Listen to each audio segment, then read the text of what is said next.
Retrouvez tous nos contenus sur YouTube et sur les différentes plateformes. Et si vous voulez nous soutenir, un petit like nous aide beaucoup. Click, click. This is your Kodak moment.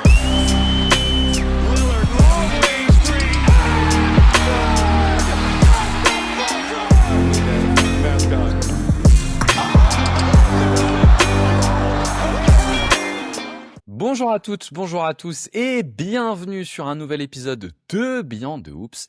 On se retrouve une nouvelle fois, c'est peut-être même la dernière ou l'avant-dernière, on va voir dans quel ordre on va publier, mais pour vous parler des previews des demi-finales de conférence. On est avec Jérém pour parler de celle entre OKC et les Lakers. Jérém, est-ce que tu t'es remis de tes malheurs? Franchement, ça passe pas bien, hein. Ça se passe. Je te vois hyper actif sur Twitter, j'ai l'impression que ça va pas du tout. J'ai pas tweeté autant, je pense, depuis plusieurs années. Non, il faut que j'évacue. Donc du coup, je suis vraiment un rageux sur Twitter en ce moment. Je passe mon temps à démolir les Nuggets. Alors pour ceux qui l'auraient pas vu, hein, Jérém sur Twitter fait un appel au rebuild là, depuis une semaine. Il dit qu'il faut tout trade. Jokic, bon, ça y est. Il a quand même fait un tweet. Il a fait 2 tweets moi qui m'ont marqué. Le premier c'est Jokic qui explique que tout le monde a été mauvais et que s'ils étaient en Serbie, tout le monde serait viré. Et Jérém a dit oui, toi aussi, faut le virer. Et j'ai vu un deuxième tweet passer, c'était un trade Cam Johnson et Christian Brown contre Donovan Mitchell. Et Jérém a répondu, moi je préfère des tours de draft. Ouais. Non, ouais, parce que en plus c'est pour moi Donovan Mitchell, moi tu sais, enfin, voilà, c'est pas un joueur que dans mon cœur quoi. Que tu portes, ouais. Bon, c'est plutôt bien parce que là, pour pouvoir poursuivre ces playoffs, on va parler d'une équipe que t'adores, avec le OKC Thunder, dont on n'a pas encore parlé d'ailleurs durant ces playoffs. T'es ravi, j'imagine. Mais après, je suis libéré maintenant, tu vois, parce que jusqu'à maintenant, il y avait un objectif de fond qui était essayer de les battre, mais là, au moins, c'est bon, il n'y a plus d'attente. Tant qu'à faire, autant qu'ils gagnent, quoi. Non, mais je suis là. J'ai décalé, là. T'as décalé. Donc, on va vous faire la preview entre cette série entre les Lakers et OKC pour ces demi-finales de conférence. Demi-finales de conférence qui vont quand même faire suite à un premier tour qui a été un premier tour. On a rarement eu un premier tour aussi serré quand même. On a quoi? On a 3 matchs 7, c'est ça? 3 matchs 7, ouais. 2 séries qui vont en 4-2, si je dis pas de bêtises. On doit être sur quelque chose comme ça. Enfin, c'était assez serré en fait comme premier tour.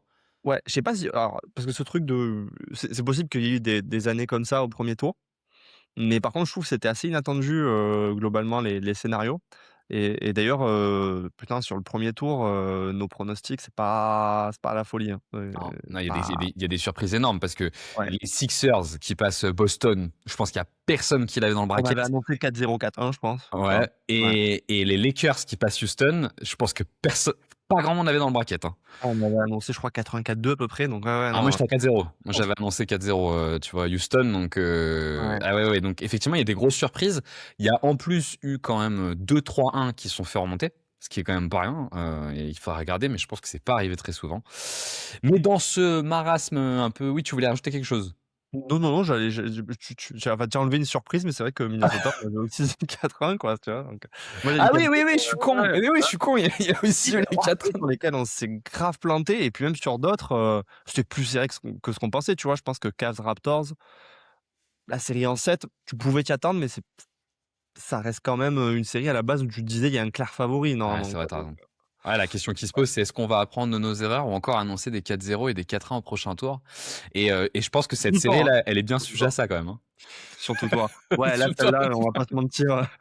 La tentation de mettre Thunder en 3, elle est quand même assez importante, quoi. Ouais, je pense qu'aussi là, la tentation va être assez haute.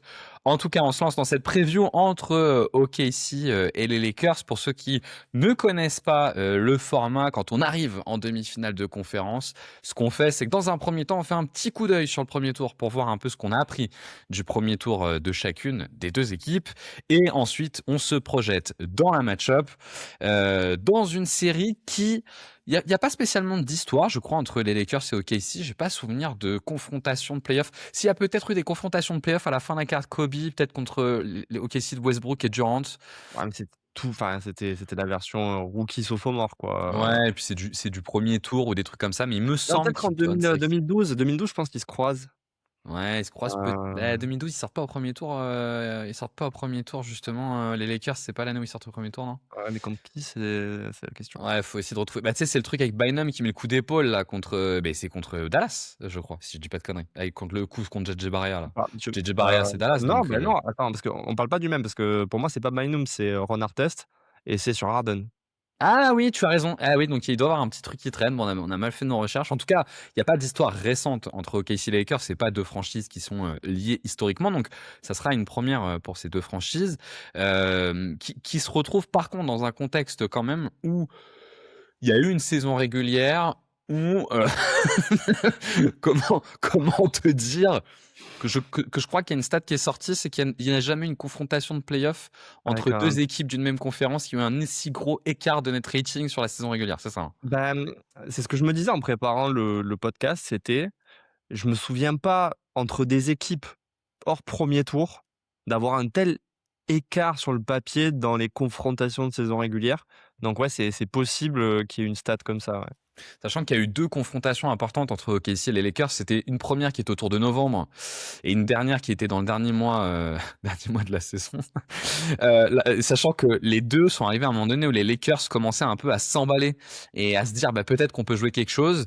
La première, le match a duré a duré une mi-temps et on s'est fait détruire et le deuxième, le match a duré un quart temps et dans la J'avais perdu deuxième le mi-temps, on roster a au perdu passage. Reeves et Luka Doncic. Ah ouais, non, vraiment, je crois que c'est un des matchs les plus terribles de la saison. Ah ouais, Vraiment, on perd de 43 points, il y a 31 points d'écart à la mi-temps et dans le troisième quart-temps, quand tu repars pour te dire: «Bah, peut-être qu'on va faire un retour» où, tu as JJ Redick qui se dit: «Allez, on essaye quelques minutes», bah, il perd Austin Reeves et Luka Doncic. je crois que c'est Doncic qui se blesse, ouais, Reeves se Bien blesse sûr, plus tôt, 2 ouais, se ouais. blessent dans ce match-là, les 2 se blessent Ouais, dans ouais, ce non, mais je match-là. sais, ouais, ouais. Ah, ce qui est assez terrible, donc pas trop d'histoire, entre ces 2 équipes, si ce n'est une saison régulière qui nous a, rappelé, à quel point, l'écart, en tout cas sur le papier, entre les 2 équipes, était énorme et on en reparlera, je pense, dans la match-up, mais il y a une affaire justement de match-up, c'est que elle est la match-up parfaite pour OKC. On va en reparler. En tout cas, pour le premier coup d'œil dans le rétro, peut-être qu'on peut commencer si tu veux, je peux commencer avec les Lakers, sur ce qu'on a appris au premier tour et puis je te laisse réagir. Les Lakers dont on attendait, qu'ils perdent, hein, contre Houston assez sèchement, notamment en gré des absences. Notamment, ce qu'on se disait, c'est que les Lakers allaient avoir du mal à faire 2 choses. La première, c'était de résister à la presse de Houston, qui finalement n'a jamais vraiment eu lieu parce que les Lakers ont toujours réussi à fuir la presse de Houston en attaquant et en faisant monter la balle par le joueur, que prenait Red Shepard et ce qui a plutôt bien marché dans la série. Et la deuxième, c'était tout simplement à créer de l'attaque. Mais ce qu'on a vu, c'est que le play call, de JJ Redick a été excellent durant toute la série, avec notamment une utilisation, voire surutilisation des handsets, mais qui a finalement, très bien marché et à laquelle Houston s'est jamais, totalement fait. Petite question pour toi d'ailleurs, est-ce que pour toi, cette première série là de playoff, elle réhabilite un peu JJ Redick qui était sorti un peu écorché quand même l'année dernière du premier tour contre Minnesota? Bah, en tout cas, sa série, elle est bien meilleure. L'année dernière, je trouve qu'il y avait vraiment des trucs problématiques. Le fait de ne pas essayer d'utiliser sa profondeur, de tirer à ce point sur les titulaires, il y avait quelque chose, c'était un peu ridicule, je trouvais. Non, là, cette année, clairement, en tout cas sur ce premier tour, je trouve que c'est beaucoup plus propre ce qu'il a produit et après il y a quand même un truc en face, il y a quand même une attaque extrêmement dysfonctionnelle, et je trouve qu'il en a bien tiré parti donc chapeau à lui. Ouais, moi je l'ai trouvé vraiment excellent, pour le coup, parce qu'il a quand même réussi à faire produire de l'attaque à son équipe qui était, totalement décimée avec quand même des trucs qui sortent un peu du chapeau. Je veux dire l'utilisation de Marcus Smart au poste bas qu'on a beaucoup vu, le pick and roll de Luke Kennard avec une grosse utilisation du mi-distance. Il y a eu quand même l'utilisation de DeAndre Ayton aussi qui est très bonne, sur la série et la défense globalement sur l'agression de cercle de Houston, qui a marché tout du long. Ce qui est rigolo, c'est qu'il a fait le pari quand même au match 3 de refaire le coup de laisser très longtemps les titulaires. Et cette fois-ci, pour peu de choses, c'est passé du bon côté, comme quoi, hein, Ouais. l'opposition, ça compte aussi dans les choix. Et en tout cas, les Lakers ont été assez étonnants sur leur capacité à générer de l'attaque. Peut-être que deuxième truc qu'on peut se dire, c'est que, comme on l'avait vu durant la saison régulière, leur défense de la raquette et leur défense au global a bien marché et comme c'était une équipe qui avait pas trop de spacing, ça matchait bien avec, leur qualité de défense de la raquette. Est-ce qu'ils t'ont un peu rassuré défensivement, les Lakers? Après, c'était un peu ce qu'on s'est dit, c'est que cette défense, elle marchait essentiellement quand l'adversaire n'arrivait pas à rentrer ses tirs. Ce qui, en saison régulière, des fois, paraissait presque miraculeux parce que contre des équipes qui étaient plutôt en forme, notamment, de loin, ils avaient tendance à bien s'en tirer. Là, Houston, c'est vrai qu'en plus, Houston sans KD, c'était vraiment l'adversaire idéal pour ça, parce que tu as plusieurs non-shooters dans l'effectif et que c'est une attaque qui est assez bancale. Donc, on va dire que sur la défense globale, moi, je sais que leur défense intérieure, je la trouve bonne et comme je disais dans la preview, je trouve que DeAndre Ayton, on n'en fait pas assez de sa saison qui est bonne, en fait, hein. Après, j'attends de voir contre des meilleures attaques, parce que c'est vrai que sur ce premier tour, Houston, ils avaient leur place, en conférence Est, quoi. Ouais, clairement, c'est clair que la partie offensive était compliquée. Tu avais Red Shepard et Jabari Smith qui a apporté beaucoup de spacing, mais sorti des deux, tout était carencé et ils C'est l'ont dur, payé, hein. quoi. Ouais. Ouais. De top shooters. Moi, j'ai adoré la série de Jabari Smith. On va pas revenir sur Houston, hein, parce que c'est pas le sujet, mais j'ai adoré la série de Jabari Smith. Troisième élément qui a été très cool côté Lakers, et ça, c'est certainement là-dessus qu'ils gagnent la série. Et ça sera un point d'appui pour eux contre KC, c'est que la gestion temps fort, temps faible a été royale. Et ça, probablement que c'est l'apport d'avoir des joueurs comme LeBron, comme Marcus Smart. Forcément, ces joueurs-là, ils vous apportent de la gestion temps fort, temps faible. Et en fait, les Lakers ont maximisé leur temps fort et réussi à limiter la casse sur leur temps faible de façon assez incroyable. Jusque même aller dans ce match 3, ils reviennent un peu de nulle part dans Ouais, la ça fin de range match et les ils vont le classes, chercher, quoi, quoi. hein. Ouais. Mmh. Parce que je pense que le match 3 est complètement décisif, hein. Je pense que si les Lakers prennent pas ce match 3 qui est pris de n'importe où, je vois pas comment ils peuvent la terminer, la série, quoi. Donc, Ah sûrement, en fait, sûrement que si, parce qu'ils en reprennent en arrière, mais c'est clair que ça mettrait une pression beaucoup plus importante, à performer lors des 2 matchs suivants, quoi, donc en tu tout serais cas, sûrement un stress, globalement, quoi. Ouais. ouais, globalement, cette gestion temps fort, temps faible a été idéale. Hem, 4e élément, bah, LeBron n'est pas Ah cuit. LeBron, ouais, quand Ouais. même. Tu pensé quoi, toi, de la série de LeBron?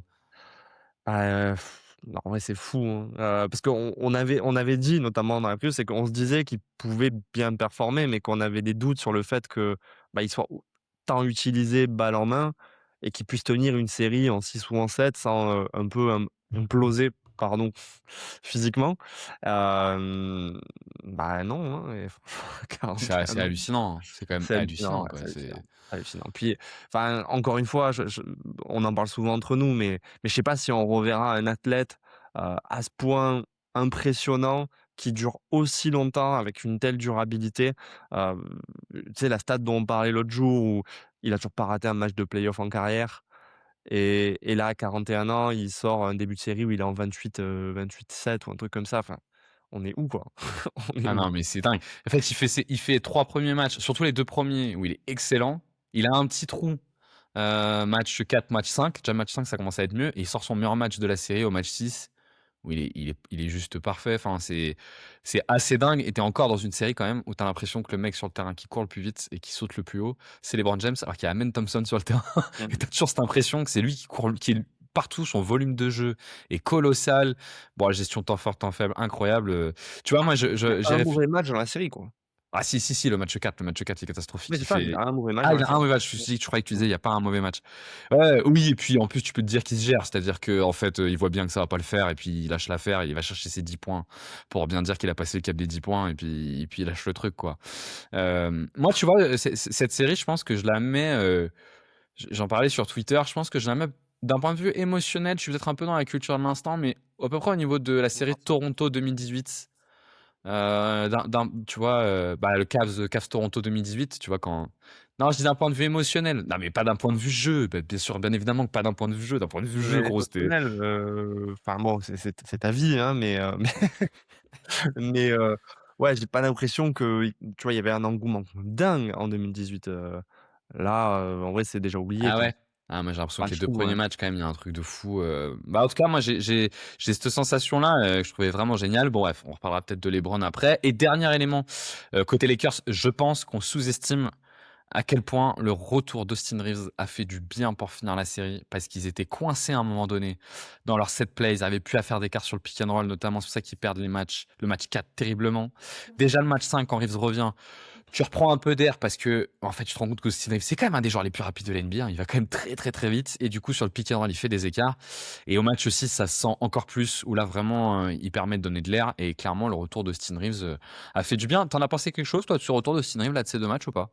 Alors honnêtement, moi, c'est la partie où j'ai commencé à plus suivre la série. Ouais.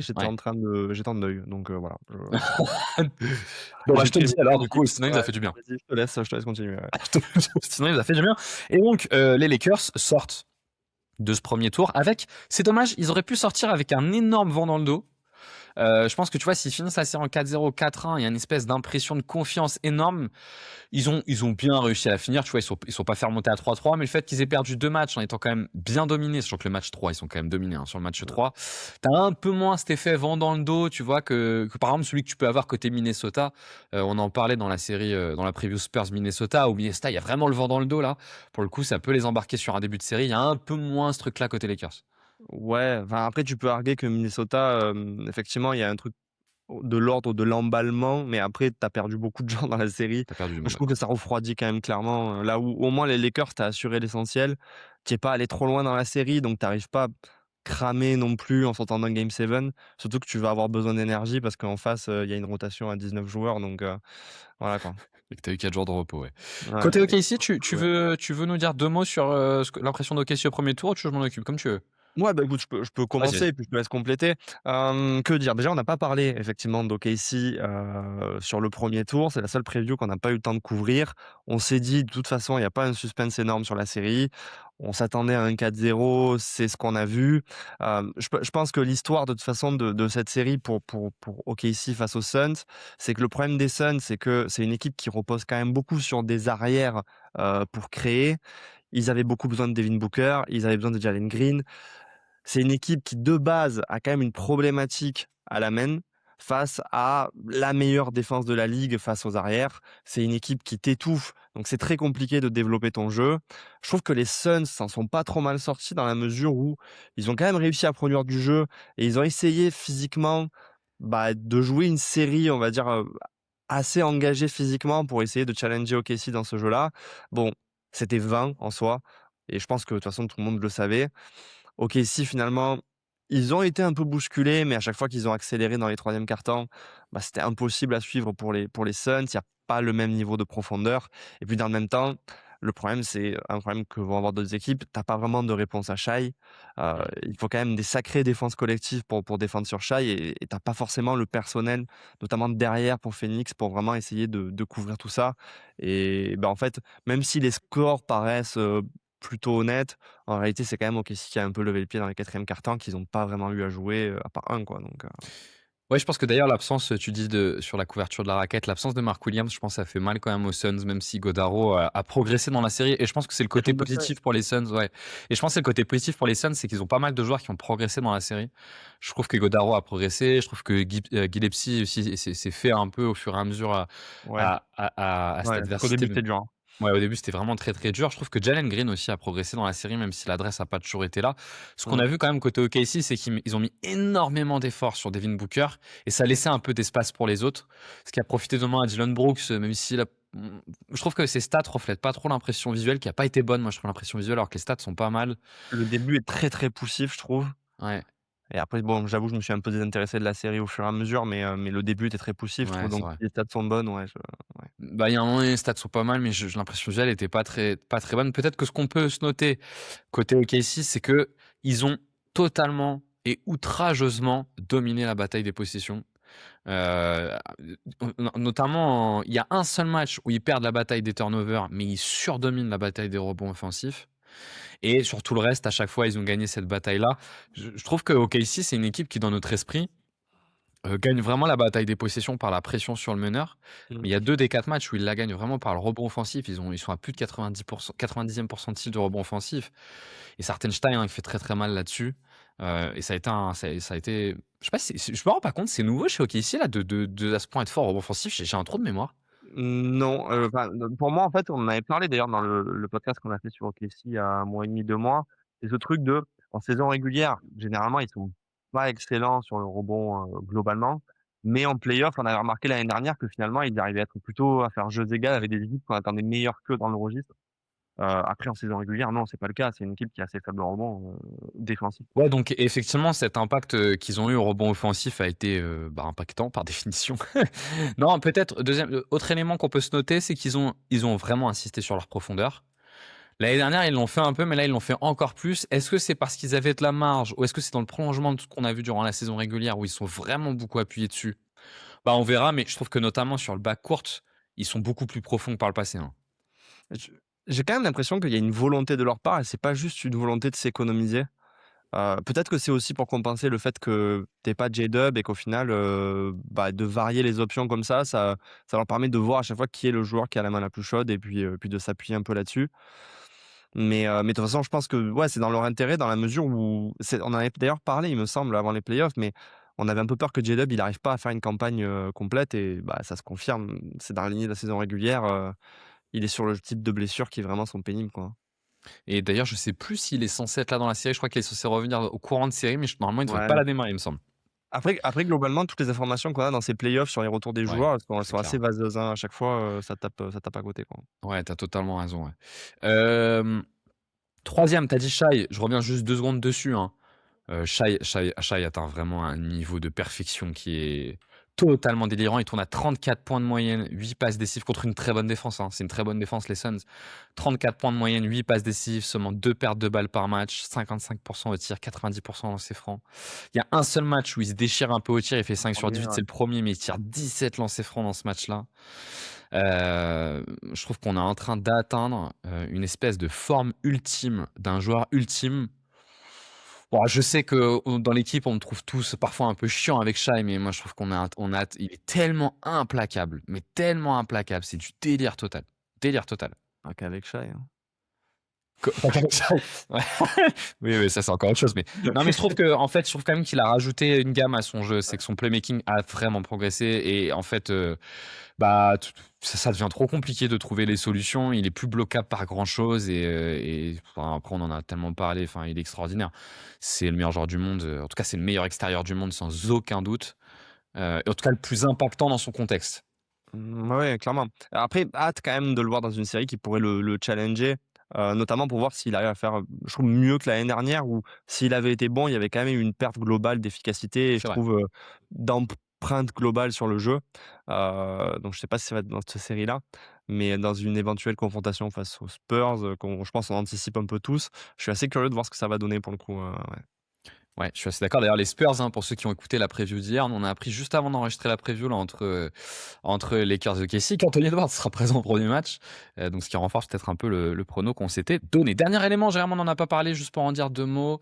Il y a eu beaucoup de débats sur les fautes et l'arbitrage sur OKC. Est-ce que toi, tu trouves qu'il y a un problème côté arbitrage dans les matchs de OKC? Moi, j'ai toujours, enfin, j'ai pas changé foncièrement d'avis depuis l'année dernière.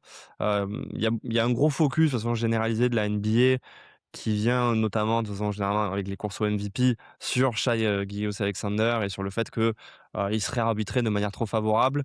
Je comprends ce type de commentaire, mais en fait, quand tu regardes sur l'ensemble des matchs, je trouve que c'est pas exactement vrai. Moi, ce qui m'embête et je pense que c'est en fait ça qui initie un peu tout, c'est que je trouve qu'il y a une tendance et qui est globale en NBA où quand on sait qu'un joueur est labellisé d'être un bon défenseur, on va être un petit peu plus, comment dire? Indulgent?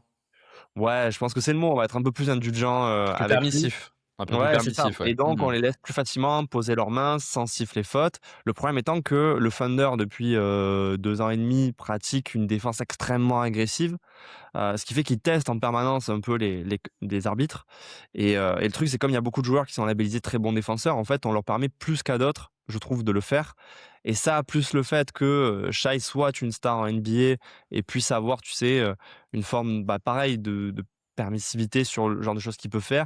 D'un côté, il va être sifflé, comme une star. De l'autre, c'est le genre de joueur qui, je trouve, utilise beaucoup ses mains en attaque, donc il fait aussi des fautes offensives qui sont pas sifflées et du coup, ça peut créer une frustration globale.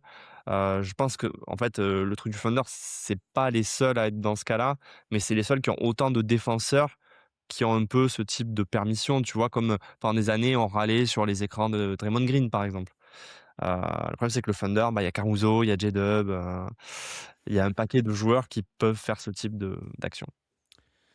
Moi, je pense que déjà, je ne crois pas une seule seconde au fait qu'il puisse avoir une espèce de manigance de la NBA pour faire passer OKC dans les matchs. Donc, enfin, ça, je pense Non, qu'on non. est dans le délire total. Ce que je peux rajouter à ce que tu dis, c'est peut-être que enfin, ça c'est un peu naturel dans le basket. Quand tu tiens fortement tes duels, les arbitres sont toujours plus permissifs. Parce que tu donnes pas une impression d'être dépassé. Donc, ce qui peuvent avoir tendance à quand même laisser les arbitres être plus permissifs. Et je pense qu'en fait, on sous-estime cet élément-là chez OKC qui est très rarement débordé. Et donc, du coup, effectivement, il y a peut-être un peu plus de permissivité. Et puis, non, mais le deuxième élément, c'est qu'ils font beaucoup de fautes. Hein. C'est qu'ils font beaucoup de fautes, mais comme ils sont profonds, ils arrivent à aller le garder. Tu vois, je regarde au match 3, t'as Hartenstein à 5, Omrien à 5, Shai à 4, Dort à 3. Je regardais le match d'avant, t'as Dort à 4. C'est une équipe qui fait beaucoup de fautes, en fait.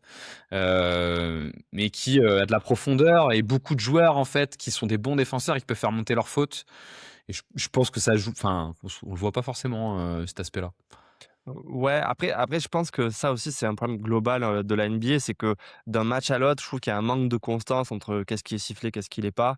Et c'est vrai que du coup, quand tu regardes l'ensemble d'une série, des fois tu te dis: «Mais attends, le match d'avant, effectivement, le Thunder Ouais. a beaucoup de fautes. Le match d'après, d'un coup, pour les mêmes actions, elles sont pas sifflées et ça change complètement la physionomie du match». Et comme c'est une équipe en plus qui est très rouleau compresseur, bah, du coup, tu le payes d'autant plus que tu te prends une baffe en transition et le match t'échappe, quoi. Oui et puis, ouais, ouais, tout à fait et puis de toute façon le basket est par définition un sport, à arbitrage d'interprétation et donc c'est pas un sport simple à arbitrer. Bon, on passe pas trop de temps dessus parce que parfois Non. on en parle trop de ce truc alors qu'il y a peut-être pas tant à faire que ça. On passe au côté match-up. Jérém, on passe dans la Ouais. deuxième partie de notre preview, à savoir la match-up. Le principe, il est assez simple. On regarde les différents points qu'on a envie de voir dans la série et on essaye, de voir ce qui va se jouer. Sachant qu'on aime bien démarrer en disant: «Quelle est ton impression générale sur cette série?» Bon, on l'a un peu dit avant, l'impression générale, c'est que la confrontation ne peut pas être plus déséquilibrée qu'elle ne l'est sur le papier. On est d'accord? Ouais, et d'une certaine manière, je trouve elle l'est pas que pour une question de niveau des équipes, mais il y a aussi un côté de match-up extrêmement défavorable, je trouve, pour les Lakers, et ce, alors qu'on est dans le flou sur le retour de Luka et que Luka a vraiment eu énormément de mal contre eux. Donc en fait, même s'il revient, je suis pas sûr que ce soit forcément foncièrement une bonne nouvelle, en fait, pour les Lakers, au final. J'y crois pas une seconde à ce que Lucas revienne dans la série. Il aura pas joué depuis 1 mois et demi. Je vois, enfin, franchement, j'y crois pas du tout. C'est une équipe contre laquelle, en plus, il est pas. Enfin, c'est une équipe très physique. Ils ont rempli le job en fait en passant le premier tour les Lakers par rapport à ce qui s'était demandé. J'y crois pas trop et effectivement, je suis d'accord avec toi. C'est très déséquilibré avant tout pour des raisons de match-up bien plus que de bilan en saison régulière. Ouais. Euh, Moi, je pense que s'il peut revenir, il reviendra. Le truc, c'est que, enfin, revenir pas à 100 contre cette équipe d'OKC avec les problèmes qu'il a eu déjà en l'étant, enfin, je et veux dire, sans même aucun s'il rythme. revient, ça va être dans tous les cas, ça va pas forcément beaucoup aider les Lakers, quoi. Et sans aucun rythme. C'est-à-dire, tu vois, tu reviens pour un match 3 où tu es déjà à 0-2. Ouais, c'était un 1-1, c'est pas pareil quand même. Mais bon. Ouais, effectivement, on verra ce que ça peut donner. Je te laisse donner ton premier point que tu vas regarder dans cette série. Ouais, alors j'ai pas voulu commencer par l'évidence, mais je me suis dit, partons un peu à l'envers. Mine de rien, je me suis demandé qu'est-ce que les Lakers, vont demander de faire contre SGA? Moi, je me suis projeté dans une série où même si J-Dub revient, il reviendra pas dès le début de la série et je pense pas qu'il sera non plus hyper responsabilisé en attaque. Et le problème étant, comme tu le disais tout à l'heure, hein, c'est que, bon, les Suns, qui sont plutôt une bonne défense, n'ont vraiment pas réussi à le stopper. Le truc, c'est que les Lakers, sur le papier, tu peux te dire, assez naïvement: «Bah, il y a Marcus Smart, c'est génial». Sauf qu'en fait, en 1 contre 1, tu défends pas sur SGA. Ce qu'on a vu qui fonctionne un peu mieux contre lui, généralement, bah, c'est une défense plutôt collective avec, soit des phases de zone, soit des phases de stunt, où tu essayes de lui faire lâcher la balle tôt dans la possession. Moi, je me dis que, de toute façon, on va tout voir de la part des Lakers parce qu'ils vont sûrement se prendre quelques volées de sa part. Donc, heu, assez intrigué de ce point de vue-là. Le problème, c'est que si tu fais des défenses très agressives, bah, on a vu que le Thunder, sur ce début de play-off, les shoots à 3 points rentraient et du coup, tu étais sanctionné assez facilement. Donc je sais pas trop, en fait. Moi, je suis assez clair hein, sur ce qu'ils vont faire. Moi, je pense que les Lakers, ils vont avoir un plan d'abandon total du 3 points pour resserrer la défense autant que possible sur Shai Gilgeous-Alexander. Pourquoi? Parce que déjà, c'est leur identité. Ils ont une défense de ciblage du créateur principal, qu'ils ont une défense de protection de la raquette au plus que possible. Oui. C'est comme ça qu'ils défendent. Qu'en plus de ça, ils ont rien pour défendre chez Gilgeous-Alexander. Marcus Smart, je pense pas sûr que ce soit le bon profil. Et d'ailleurs, je serais pas surpris que si J-Dub revient, Smart soit plutôt sur J-Dub. Et qu'en plus, ils ont un bon playmaking défensif face à une équipe qui a pas un top playmaking défensif.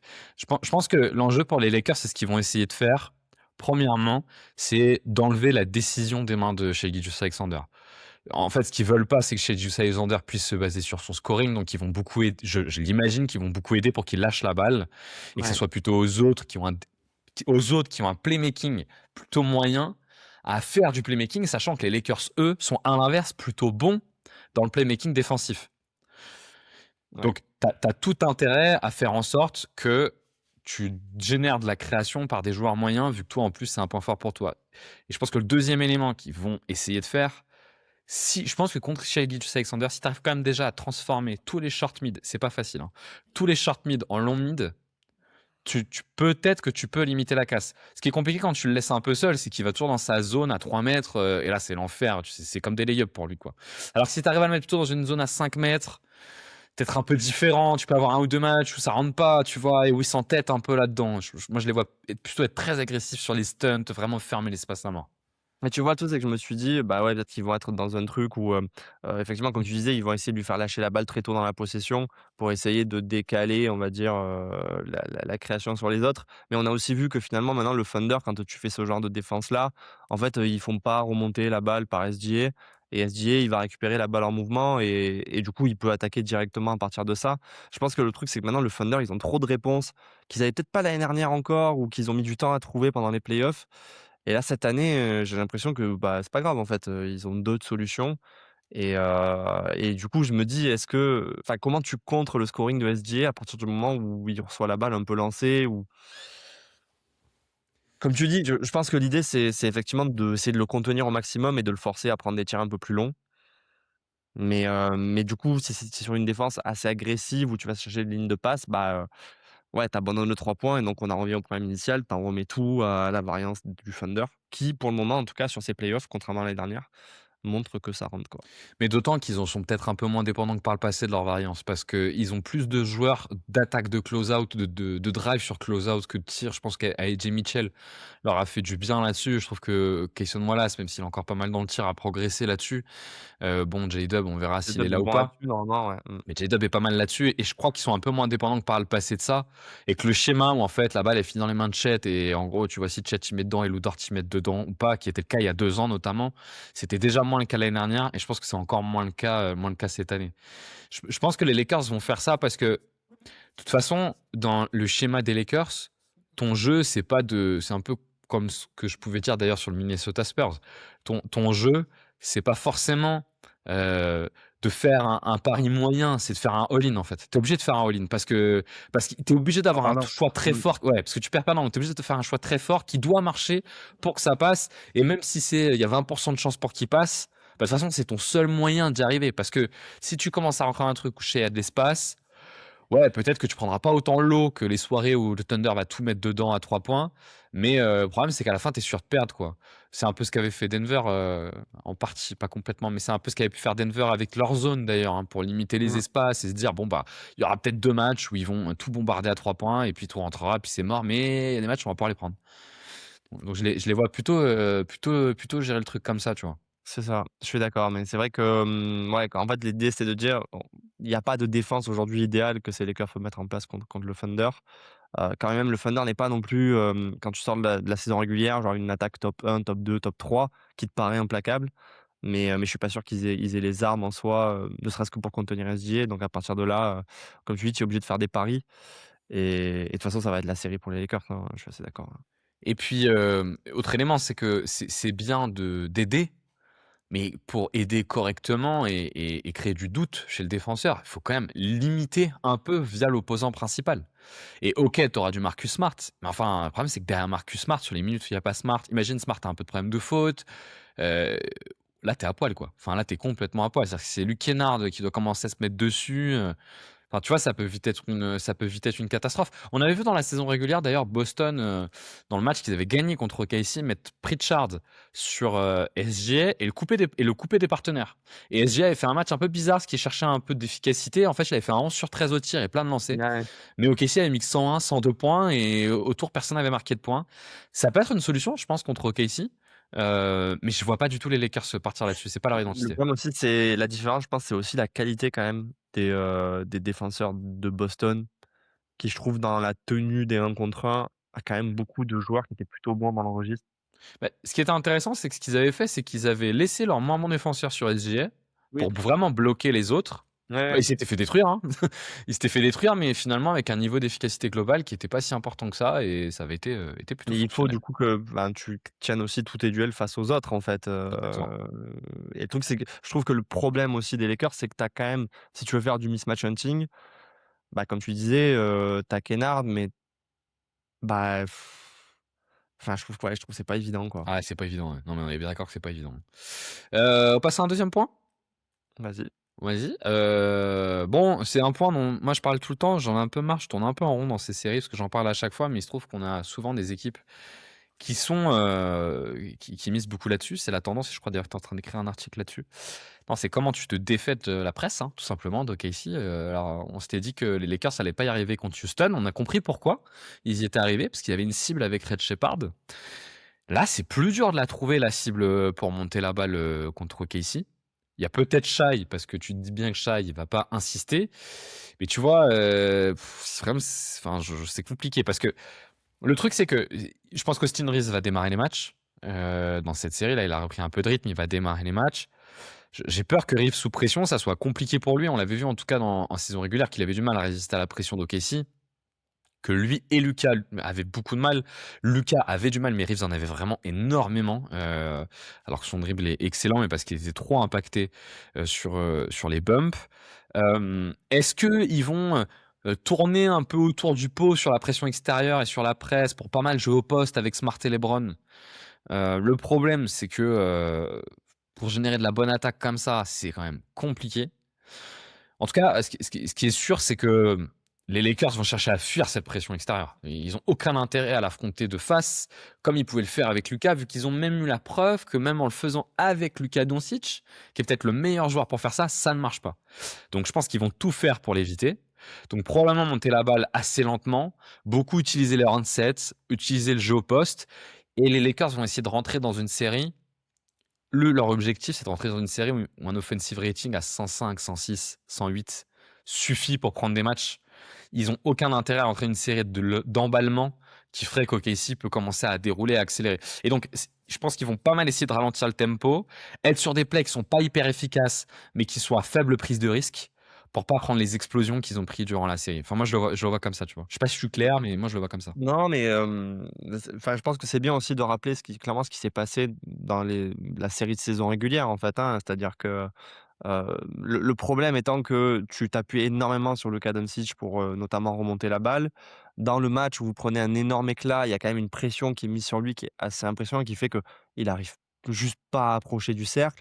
Déjà que pour remonter la balle, ça lui prend un temps fou. Tu sens que ça lui draine énormément d'énergie et au final, sur les 2 matchs, je trouve que physiquement, il implose.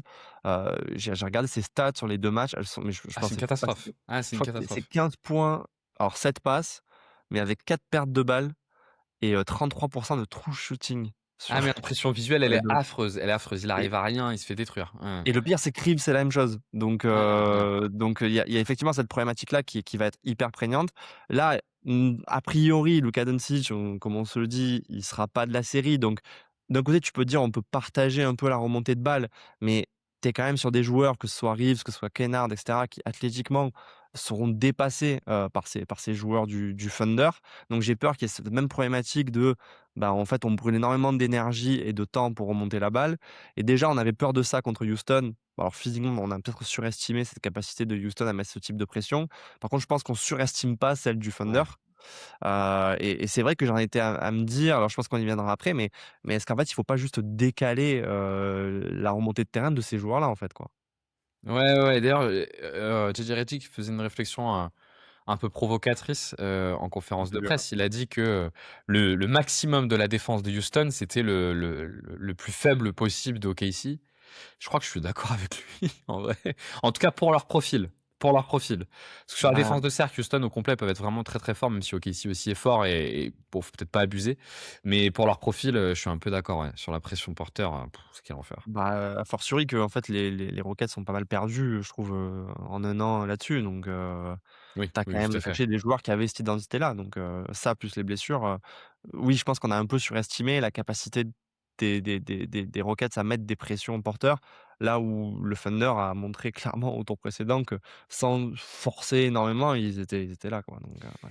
Il y a un outil que les Lakers sont pas mal utilisés quand même dans la série contre Houston, c'est l'attaque de cercle et la présence près du cercle en attaque pour marquer.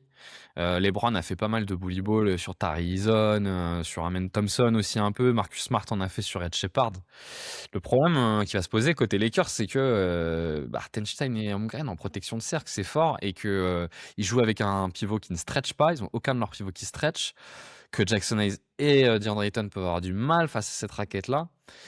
Et putain, j'ai un peu peur qu'ils arrivent, enfin, sur ce qu'on a vu en saison régulière, hein, qu'ils n'arrivent pas à aller au cercle du tout.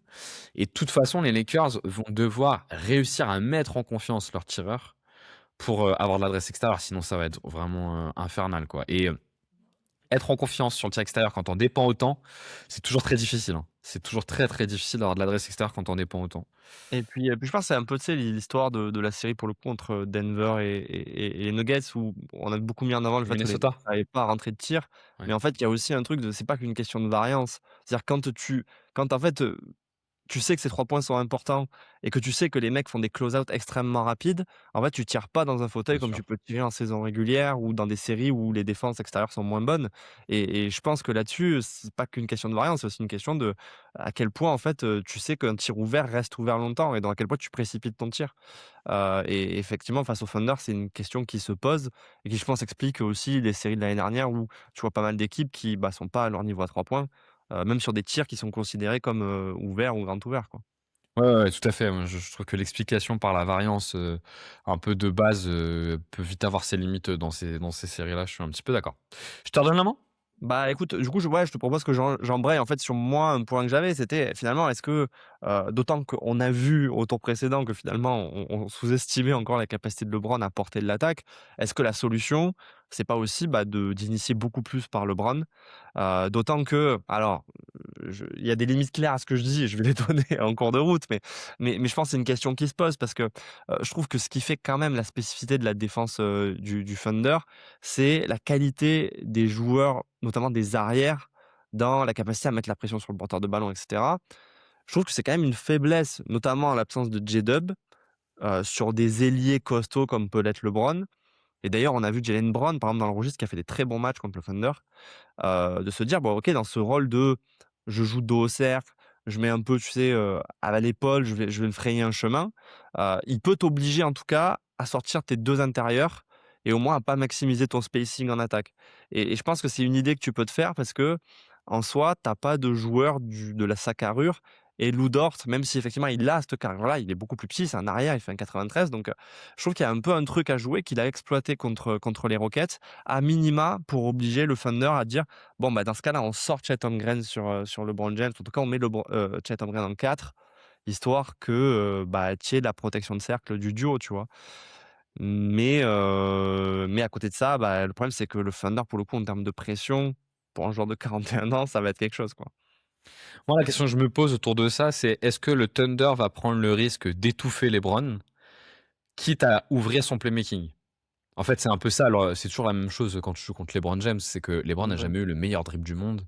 Alors, il a le meilleur cardio du monde, mais il a jamais eu le meilleur dribble du monde. Le problème, c'est que si tu l'étouffes sur le dribble, tu tout son playmaking qui est, bah, le truc qu'il a en plus que les autres, mais en plus, parce que son playmaking, il est pas simplement schématique, il a aussi un playmaking d'instinct.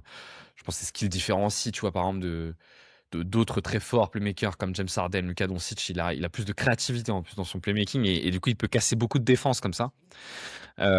Ou est-ce que tu le laisses en face à face avec Lou Dort? Effectivement, moi, je me suis noté, est-ce que Lou Dort peut tenir LeBron au poste? Sur le dribble, oui. S'ils arrivent à emmener LeBron au poste, mais bon, putain, s'il faut tout vivre sur du fadeaway au poste, Mais comme tu l'as dit, ils cherchent pas enfin, Non, c'est vrai. Non, ils c'est clair, cherchent c'est clair. pas de l'hyper efficacité et là, pour le coup, je pense qu'ils vont chercher et ce sera peut-être pas le cas sur toute la série, mais ils vont chercher à libérer aussi les extérieurs et mine de rien, quand même, les extérieurs des Lakers sont tous des bons shooters. Donc tu as aussi un intérêt à les priver de la balle, que ce soit Reeves, Smart qui, mine de rien, s'en sort pas si mal, notamment Kennard en particulier. Bah, si, ouais, si tu as envie de les déposséder de la balle, c'est bien eux, quoi, donc Bah, c'est ouais, c'est est-ce que tu as une stratégie d'étouffer LeBron, plutôt de défendre en drop et en lui laissant de l'espace? Et auquel cas, bon, c'est un peu LeBron et son tir, quoi.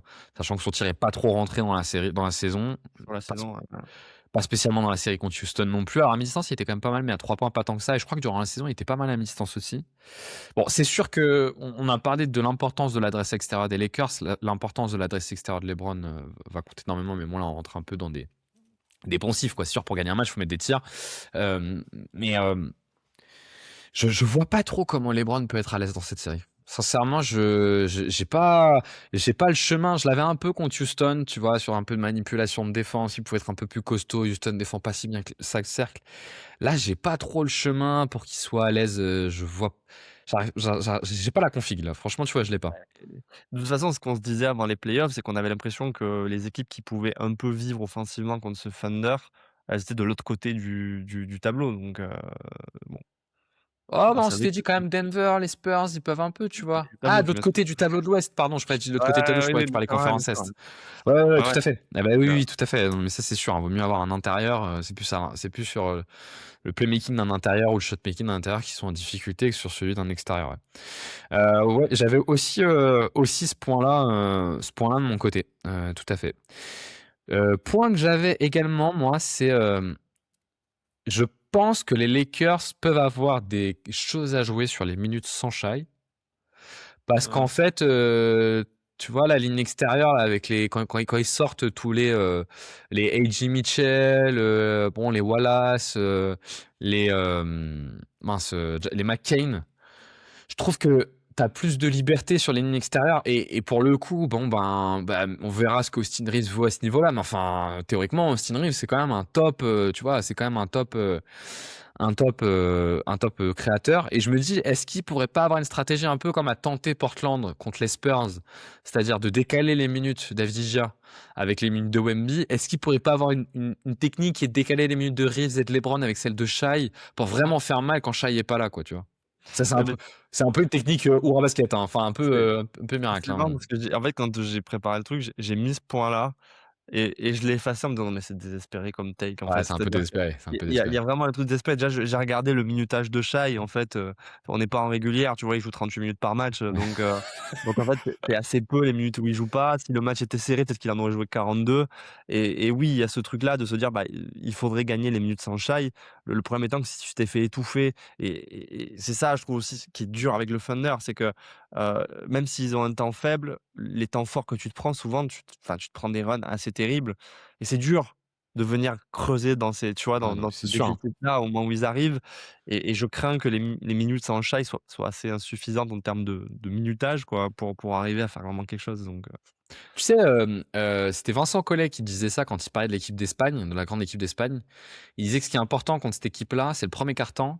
Parce que le premier quart-temps, ils sont hyper agressifs, ils vous volent votre confiance. C'est-à-dire, généralement, vous venez dans un match en ayant préparé un plan, vous avez confiance dans votre plan, et eux, dans le premier quart-temps, ils sont destructeurs, ils vous volent votre confiance. ouais. Et ce qu'il disait, c'est contre eux, ce qu'il faut réussir à faire, c'est, ils savent qu'ils sont forts là-dessus, il faut leur voler cette confiance qu'ils ont à entamer le match plus fort et à y aller fort. Et c'est très très dur. Et je trouve que le Thunder fait ça très bien en fait. Il vous vole votre confiance sur votre plan de jeu très vite en fait dans les matchs. Oui, puis au enfin, on va dire dans le match-up qu'on a vu en saison régulière avec les Lakers, il y avait vraiment cette Ah volonté bah bien de sûr, casser les complet. créateurs des Lakers très tôt dans le match. Et après, même si de toute façon ils arrivent on va dire à raccrocher un petit peu, enfin c'est trop tard.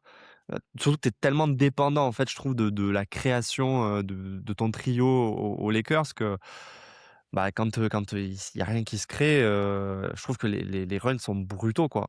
D'autant que je sais pas c'est quoi la défense transition des Lakers cette saison, mais vraiment contre le Thunder, j'avais l'impression qu'il y avait rien, quoi. Bah, c'est toujours pareil, défense de transition, tu peux bien défendre en transition sur des rebonds, sur des passes à l'intérieur Oui, qui bah, sont oui, oui, c'est manqués. ça. Quand tu es intercepté sur la ligne extérieure, de toute façon, Le problème, non, c'est parce que que les Lakers ont été très bons cette année pour, notamment après le nouvel an, pour aller gratter sur toutes les marges, globalement. Mmh. Notamment leur défense, ils l'ont fait comme ça, ils sont allés gratter sur toutes les marges et le repli def faisait partie de ces marges-là. OK. Mais bon, quand tu perds la balle 1 mètre au-dessus de la ligne à 3 points, bah, oui, Ah évidemment, oui, tu vas oui, prendre le bien sûr. panier, quoi, tu vois? Enfin, Et puis, tu vois, quand, enfin, c'est peut-être un peu cliché, mais le on va dire le personnel des Lakers, de suite, tu vois Reeves, tu vois Lucas, c'est pas des joueurs qui sont forcément extrêmement explosifs en ouais. contre-attaque ou qui peuvent venir, en second rideau aider donc Et puis les Lakers, c'est une équipe qui crée beaucoup par les individualités et comme toute équipe qui crée beaucoup par les individualités, elle perd beaucoup de ballons, hein. ouais. Donc ouais, non, c'est sûr, l'équation, elle est pas simple. Je pense que je vais avoir mal à la tête dans cette série, ça va être terrible. Est-ce que tu as un autre point, toi? Ah moi, j'avais un point, mais c'est une question ouverte, c'est, est-ce que tu imagines, on va dire le duo d'intérieur des Lakers exister dans la série? Parce que comme tu dis, tu vois, c'est une équipe qui dépend, effectivement de la création, notamment en individuel de certains joueurs. Pour ça, il faut quand même arriver à casser la défense et alors Jackson Hayes pour le coup, lui, il vit vraiment que, de alley-oop et ce genre d'action et OK, Andre Ayton, il a un peu cette option de, bah, de pull-up à mi-distance, mais à part ça, ça va être dur si on lui fait en fait, on lui crée pas des écarts suffisamment nombreux d'exister dans la série et c'est pour ça qu'en fait, quand je l'ai préparé, j'ai rarement eu aussi peu de points à aborder parce que je me disais: «Il y a des éléments entiers du jeu où je vois même pas comment ils vont vraiment peser dans la série, quoi». Je pense que c'est un point, tu as raison de le citer, sur lequel on a très peu insisté dans la saison des Lakers. Mais c'est pas simplement Ayton qui a été sympa, c'est leur père qui marche bien. Mmh. Parce que Jackson Hayes, depuis 2 ans, c'est un très bon pivot backup, hein. Alors sur un registre, Limité, mais voilà. très cadré, mais c'est un très bon pivot backup parce qu'il est extrêmement explosif, donc il peut partir au niveau des lancers francs et en fait en 2 pas, comme ils ont des bons playmakers, arriver au cercle. Mais les 2, ils ont un truc que, les pivots qui font mal à OKC ont pas, c'est ils ont pas, tu vois, de sens du jeu, quoi. Tu vois, ils ont pas de playmaking, de sen non, mais tu vois, on prend Victor, on prend Jokic qui sont les pivots qui leur font mal. Ils leur font mal parce qu'ils s ça paraît être rien, mais ils sentent le jeu, en fait. Ils savent sentir, ils ont une panette déjà très large. Je vous fais pas un dessin, évidemment, Victor et Jokic, c'est mieux que Jackson Hayes et DeAndre Ayton. Mais DeAndre Ayton et Jackson Hayes, en fait, c'est des joueurs maximisés par Redick. Et donc, effectivement, je sais pas trop comment ils peuvent exister là-dedans. Ayton a vraiment une adresse au mi-distance qui est exceptionnelle cette saison, hein. Il est à 1,1 point par possession sur le mi-distance, donc c'est un shoot C'est pas mal. rentable, en fait, hein, c'est énorme. Et certainement que ça va. Le problème, c'est qu'une fois que tu sors de ça, il n'y a plus rien, quoi. Or, Ayton a été bon sur la hauteur cette année, ça leur a apporté des choses. Jackson Hayes est bon sur l'agression de cercle. Et là, il tombe face aux 2 gars qui sont infernaux là-dessus, quoi. Faut aller les chercher sur la puissance, Hartenstein et Holmgren. Ouais, c'est Certainement ça. pas sur la hauteur, quoi. Et alors autant, tu vois, il y aurait pas Hartenstein comme on a presque cru que ça pourrait se produire, à la manière d'un J-Dub, sur les playoffs, j'aurais dit: «Bah, il y a quelque chose à jouer notamment pour Ayton», mais c'est vrai que là, avec les 2 présents, Heu et on va dire en fait, le problème, c'est ça, c'est aussi que en fait, si tu leur confies la balle, on va dire ailleurs que dans une position de scoring, moi, j'ai très peur que ça génère des pertes de balles parce que tu sais à peu près cette impression d'essaim, tu sais, qu'a le Thunder où Ouais. d'un coup, tu as l'impression que tu es dans une ruche et on te saute dessus et c'est vrai que j'ai peur, bah, des pertes de balles là aussi, quoi donc Alors après, je pense qu'il faut pas non plus, être trop bas sur, tu vois, la mobilité de Jackson Hayes, par exemple. Si Austin Reeves est à l'aise, arrive à Si par oui. exemple Redick arrive à lancer, Austin Reeves sur des plays lancés où il a déjà un écart, bah, Jackson Hayes il a une superbe mobilité et Reeves va très vite et ça va générer de l'aide et ils vont créer des choses. De toute façon, il faut bien marquer des points, hein, un peu les Lakers, donc il y a bien une façon pour marquer des points. Ils vont pas finir le Oui. match à Oui, 15 mais points, hein. c'est un peu ce que je disais. En fait, ils sont très dépendants des extérieurs et de leur capacité Ouais. à capter la défense et je prends en compte notamment, LeBron quoi, mais ouais. Ce qui en fait est intéressant, ça va être de voir, dans quelle mesure JJ Redick réussit, ce qu'il a très bien fait contre Houston, à sortir de et qu'il aime bien faire de manière générale, à sortir l'initiation par le premier porteur de balle et plutôt de se servir du premier porteur de balle comme un porteur d'eau, pour, arriver avec un de leur extérieur, arriver à leur donner la balle lancée. Ce qui est censé fonctionner, enfin, ce qui peut être un truc qui peut un peu marcher peut-être contre OKC, en tout cas être un moindre mal en comparaison de, initier l'attaque avec celui qui a la balle en premier, quoi.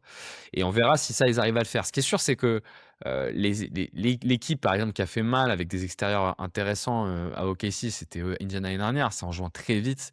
Les Lakers sont pas capables de faire ça, hein, de jouer du jeu de première intention, de relance, ils sont pas capables de faire ça là, donc enfin, ils seraient trop perdants à le faire, quoi, donc ça paraît un peu difficile, ouais. Ouais. Ouais, moi j'avais un dernier point, mais on en a un peu parlé, j'avais Chet, comment tu l'utilises? Est-ce que tu abandonnes le rebond pour full spacing? On en a déjà parlé. J'avais un point sur Reeves, qui est comment on utilise Reeves, mais on en a un peu parlé. Je pense que moi j'ai fait le tour sur mes points. Est-ce qu'il te reste des choses toi de ton côté? Non, écoute, j'ai fait le tour aussi, j'avais comme je t'ai dit, j'avais ce truc de la profondeur, mais j'avais décidé de l'abandonner juste avant de lancer le podcast, donc Allez, j'ai peut-être un tout dernier voilà. truc, c'est que les Lakers dans leur deuxième partie de saison, et ils ont été très, très bons là-dessus contre Houston, ils ont été bons pour gratter sur toutes les marges.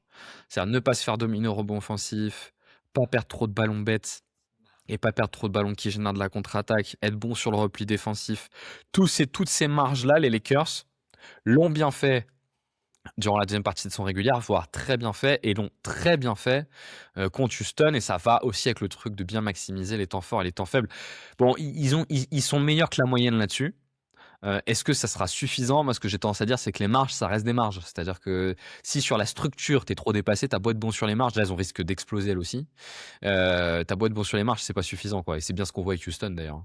Ouais, moi, c'est plus le côté perte de balle qui me fait peur parce que j'ai vraiment en tête, bah, les matchs de saison Bah régulière. ouais. Après, d'un autre côté, bah, moi, je pars du principe qu'il y aura pas Lucas, plus tardivement et sur le début de série, je me dis: «Mine de rien, tu vas prendre un joueur comme Smart là-dessus».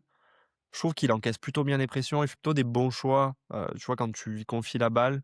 Peut-être qu'effectivement, ils peuvent arriver à ne pas perdre de ballon, mais en fait, ce que j'ai peur, c'est, tu sais, même s'ils y arrivent sur les premières mi-temps ou qu'ils y arrivent sur une mi-temps, Bah j'ai oui. peur qu'il y ait un manque de lucidité à un moment donné et que, en fait, tu exploses et c'est encore une fois cette impression raz-de-marée qu'ont les très, très grosses équipes. Tu Ouais. vois, de la même manière que les grands Warriors avaient l'impression raz-de-marée quand d'un coup en attaque, tu sais, ils lâchaient les chevaux et que la défense était en place. Moi, je trouve qu'avec le Thunder, j'arrête de taper dans le micro, il y a un peu ce risque-là, même si ça part surtout de la défense, quoi. Ouais, je suis totalement d'accord avec toi, effectivement. Et puis même, tu peux peut-être mettre moins de pression quand c'est Smart qui monte la balle que Lucas. Parce qu'en fait, Lucas, pour eux, le jeu était clair. Dès qu'il y avait un écran, un truc qui se rapprochait de lui, il l'agressait. Bon, sur Smart, tu vas te dire, Ça vaut le coup. Smart, il s'en fout de pas avoir la balle dans les mains. Donc, il va pas spécialement chercher à la garder. Là où Lucas, ce qui peut être parfois son défaut, il veut la garder quand même en main un minimum, quoi. Et Ouais. donc, effectivement, peut-être ça enlèvera un peu de pression. Je, je vais être, c'est un peu provoquant ce que je vais dire, mais j'ai presque envie de dire, là où t'as pas tort, c'est que à la Dis-moi. limite, bah, pourquoi pas essayer sans Lucas? Je vais pas dire que c'est un mal pour un bien pour les Lakers, ce serait abusé, mais ça n'a tellement pas marché, ce modèle d'attaque-là. Bon, bah, pour le premier match, parce que tu peux peut-être surprendre et prendre le premier, tu vois? Et de toute façon, si tu l'as pas toute la série, ça marchera pas. Mais pour prendre le premier match et surprendre, au moins tu vas arriver, OKC peut pas préparer le match de la même façon. On sait qu'OKC prépare très bien ses match-ups. Il y a pas Lucas, tu as moins d'informations de toute façon. Donc, peut-être ça peut te donner un peu d'air pour essayer d'aller chercher le premier et de gagner un peu de temps avant le retour de Lucas, quoi, tu vois? Ouais, non, mais je suis d'accord avec toi. En fait, ce qui m'intrigue le plus, c'est de se dire, bon, de toute façon, sur les 2 matchs où il y avait Lucas, vraiment, ils se sont fait marcher dessus. Essayons de voir et notamment, tu vois, le point que j'avançais, moi, j'aimerais bien essayer de voir, bah, LeBron James, presque surresponsabilisé sur un match, au risque que ça pète, mais je veux dire, a priori, tu pars du principe que tu vas te faire rouler dessus. Je veux dire, si c'est, la dernière ou l'avant-dernière campagne de LeBron, tente un truc comme ça où tu te dis: «Bah, est-ce que, ben, à 41 ans, il est encore capable sur un match, tu vois, de faire péter, une défense, quoi?» Et donc le sujet, c'est comment tu le mets là-dessus? Parce que ce sera certainement pas par du pic. Ça, c'est sûr que non. Donc c'est Non. comment tu l'engages là-dessus? Je regardais, je crois, avant le mais bon, ça a pas trop de valeur parce que la question de son rôle, elle est importante, mais je crois que j'avais regardé en pick, and roll handler sur la saison. LeBron, c'était catastrophique, le niveau Après Eddie, d'efficacité c'est bien. était à 0,8, je crois, un truc comme ça, c'était vraiment vraiment une catastrophe, je vous demande un instant. Hop là, je regarde, hop. Ouais, c'est ça, tu étais à 0,85, ce qui était extrêmement, extrêmement bas. Donc en fait, quand tu joues contre LeBron, cette saison, tu as tout intérêt à le laisser shooter, et à le laisser un peu créer. Alors, moins créer justement, à le laisser shooter pour pas qu'il crée, parce que dès qu'il doit être dans le tir, c'est extrêmement, Je me extrêmement demande à quel point, difficile. tu sais, le fait que le pull-up à 3 points ne rentre plus du tout cette saison, Ah bah, c'est ça ça, va c'est clairement ça, poser c'est clairement ça. un truc. Jérém, le prono, je te fais pas le jeu. Qu'est-ce qui se passe pour que les Lakers gagnent? Je sais que t'aimes pas ce jeu. Alors je peux te le faire, mais je sais que t'aimes pas. Bah, en fait, c'est On pas peut que le j'aime faire pas, ce mais côté, peut-être pas côté OKC, quoi. non, mais ce que je veux dire, c'est que je veux bien, mais enfin, j'y crois pas, tu vois? Ouais. Bah, qu'ils gagnent la série, franchement, je prends le On risque de a me tromper encore dans déjà, ces playoffs, mais à un moment donné, on a fait pareil sur le Sixers de Boston, hein. Je suis d'accord et j'ai fait pareil sur Sixers-Boston. J'étais même assez sûr de moi sur le Lakers-Houston, mais celui-là, franchement, Alors celui-là, franchement, si. si je me trompe, bah, je serais content, hein. Franchement, je serais très, très content, mais ça me paraît de l'ordre du impossible, quoi. S'il y a pas une pluie de blessures sur le Thunder, je vois pas trop ce qui se passe, quoi. Je vais pas dire il y a pas un monde, mais je ne vois pas Là, il y en a pas beaucoup, là, hein. je ne vois pas comment, en plus, il peut pas avoir au moins 2 ou 3 blowouts, quoi. Non Ah oui, oui. seulement, je vois Non, même non. pas comment les Lakers peuvent être dans les matchs, en fait. Alors je sais que vous trouvez tous que je suis trop sur OKC tout le temps, mais là, là, là, Non, mais franchement, contre les Lakers, on le trouve pas, hein. non, mais je veux dire, tu vois, moi, je démarre toujours une analyse de série en me disant: «C'est quoi le chemin pour l'équipe, outsider pour y arriver?» Et en fait, à Ouais, partir de là, je déroule. il y en a pas. Et là, je l'ai pas. J'ai Ouais, vraiment il y en a pas. pas. Je ne vois pas ce que ça peut être. Alors après, j'ai pas le cerveau de JJ Redick, mais je ne vois pas ce que ça peut être, tu vois? Non, Heu, mais pour moi, il y en a pas, tu vois? Il y a des séries où je pouvais l'imaginer et j'ai été déçu de certaines équipes sur lesquelles je me disais: «Il y a peut-être une voie», tu vois? Par exemple, même l'année dernière, je me disais pour Minnesota, pas forcément pour gagner, mais pour qu'il y ait une série très accrochée, je voyais le chemin, ouais. tu vois? Parce qu'il y a des éléments, presque d'un niveau élite dans l'équipe qui font que tu te dis: «Bah, si cette force, elle est vraiment galvanisée au maximum, bah, il y a quelque chose qui se joue». Le problème, c'est que les forces des Lakers, elles tapent pas du tout sur une faiblesse du Thunder, donc pour moi, Oui. c'est plié, quoi. Ouais et puis ouais, putain, c'est terrible parce qu'ils Mais ce qui je vois serait même pas beau sur quoi ils sont meilleurs. Je vois même pas sur quoi ils sont meilleurs. non, sur rien, mais ce qui Si, serait beau, c'est sur le playmaking un petit peu, sur la peut-être création hors l'adresse à système 3 un peu. points. Quand? Sur l'adresse à 3 points, peut-être qu'il y Ouais, a un truc non, à faire. 3 points, ça peut. Il y a des vrais bons shooters, mais C'est pour ça que je me dis, c'est pas un 4-0 garanti, mais je vois pas, une série qui va plus loin que 5, donc j'espère que les Lakers en prennent un. Voilà. Voilà mon pronostic, on est plus j'espère que les loin. Est-ce Lakers que en c'est prennent un, plus c'est mon pronostic. déséquilibré que le Boston-Miami, quand Miami en 2023 va en finale et qu'ils mènent 3-0, ils se font monter 3-3 et ils ont une crise à 3 points pendant 3 matchs où ils se retirent à plus de 50? Est-ce que c'est plus déséquilibré que ce match-up-là? Moi, je pense que oui, hein. Bah, largement, ouais. Ouais. Je comprends pas ta question, je me dis: «Où il va avec cette question?» Bah, évidemment que oui. Non, mais dans l'avant-match, tu vois? Quand tu démarres avant le match, que Miami, ils passent parce qu'ils font 4 matchs à plus de 50% à 3 points, ça a aucun sens. Oui, mais même, et tu vois les Lakers mettre plus de 50 à 3 points dans cette équipe du Thunder? Non. Non, mais par Voilà. contre, je pense que s'ils le font, ils auront quand même une chance de gagner. C'est ça le pire, ouais, c'est ça le pire. S'ils Parce le que font, même ils si les Lakers font un match 50 à 3 points, je me dis: «Tant ils perdent» parce qu'en fait, il y aura pas eu assez de tirs à 3 points. ah non, non, je veux dire, ils ont une chance de gagner. Les Lakers ont une chance de gagner. Je pense que si par contre ils font une série où ils tournent à 3 matchs à 50% à 3 points, ils ont une chance de gagner les matchs. Oui, mais tu tires à 50 à 3 points parce que tu as une équipe Je qui suis te laisse d'accord. quand même des tirs ouverts, Je suis complètement je vois d'accord. pas le Thunder faire ça, tu vois? Non, je suis complètement d'accord. Imagine, ils se sont pris 50 à 3 points sur un match, le Oui, match bah, ils vont d'après, fermer, oui. voilà, ouais, Ils ouais. vont fermer, oui. Non, on est d'accord. Donc non, non, moi franchement mon pronostic ce serait un 4-1. Ouais. J'espère voir, voilà, j'espère un match où en fait le Thunder s'enraille en attaque et si après, tu vois? Ouais, non, moi je vais mettre 4-0 là, hein, clairement. Je vais mettre 4-0 sur un équivalent premier tour 1-8, je dirais avec une moyenne d'écart de 15 points, tu vois? Un truc, Ouais. ouais, non, je vois pas, j'ai pas la vision. Même avec le Bon, retour de Lucas, hein. Lucas ou pas Lucas, hein, j'essaie voilà. d'avoir plus de panache que toi dans ces playoffs, donc je pense que les Lakers vont en prendre Attends, un. attends, j'ai eu du panache, hier, j'ai dit que, Minnesota, pouvait le faire contre les Spurs avant de donner 4-2 Spurs, mais Oui, voilà. À chaque fois, sur la dernière ligne droite, tu ouais, t'écroules, donc ouais, je ouais. m'écroule dans la ligne droite. Bon, on est quand même curieux de savoir en commentaire, vous, comment vous la sentez cette série et si vous pensez que les Lakers peuvent faire quelque chose. Quelle question on pourrait vous poser qui serait intéressante? Non, c'est peut-être la question qu'on peut vous poser qui peut être intéressante, c'est comment vous imaginez que LeBron peut réussir à survivre dans la série et avoir de l'impact. Moi, je l'ai pas trop le chemin. Peut-être que vous l'avez. Ça peut être intéressant d'en discuter avec vous. Et si jamais vous avez estimé que sur certains, on estimait que les joueurs étaient pas capables, ben, on est désolé, mais il y a des fois où on est quand même face à l'évidence. On verra ce que ça donne. Effectivement, on s'est trompé plein de fois et j'espère encore me tromper une fois. Mais bon, là, euh, Je me doute que ce soit celle-là quand même. ouais, je doute, je doute. Après, l'OL a bien gagné contre le PSG au parc, hein, donc, j'ai vu des trucs là dans le dernier mois qui m'ont halluciné. T'as pas la ref, ouais. Non, Allez, on s'arrête là-dessus. On espère que ça vous a intéressé. Profitez de ces demi-finales de conférence, c'est toujours très chouette parce que l'équilibre entre le nombre de matchs et le nombre de soirées où on peut faire des choses est absolument parfait. Toujours un moment cool de la saison. Et restez connectés, on trouvera rapidement de quoi parler. À plus.